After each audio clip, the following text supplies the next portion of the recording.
Hello, I'm Alim. I'm a hard of hearing Indian English presenter. BBC Young Musician of the Year welcomes entries in 5 instrumental categories: brass, keyboard, percussion, strings and woodwind. And you must be grade 8 and 18 or under from the 1st of Jan 2022. I am a child of deaf adults, so I grew up with 2 profoundly deaf parents, with sign language being my first language. So I've always been a natural ally for the deaf and disabled community, but I did start to lose my own hearing in 2018. I feel really emotional. We have to build this bridge in 12 days, and it's such a big feat. The team at the moment seem really, really lovely and really, really sweet, but the fact that only one of us can win makes me feel really anxious. This is the search for the UK's next big choreographer.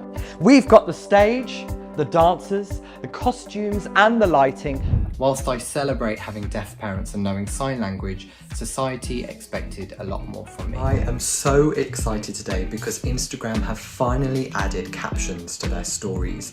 Now you might remember in my previous video, I was explaining how you can caption your content by using apps such as Kapwing, Mixed Captions and Threads by Instagram. Over 7% of people in the UK have an eating disorder, and it's still often stigmatised as a female issue. But around 25% of those cases are actually male. So, what is life like for a man on the hunt for the perfect body? I'm off on a journey to find out. A great choreographer needs to be creative. They need to have the ability to think outside the box. They need to have musicality, so the ability to just feel the music.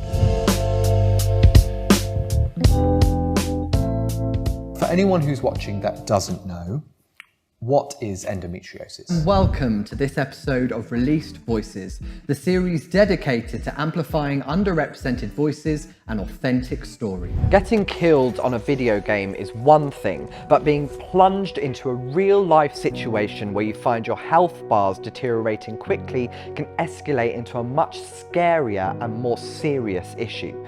There have now been 13 deaths, all linked to gaming.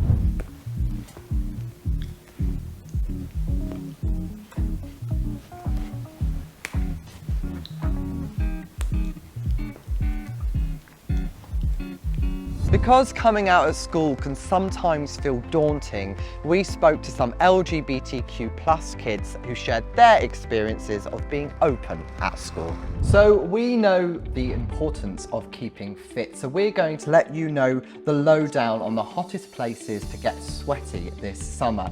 And things are now so bad that an estimated 10% of gamers are actually addicted.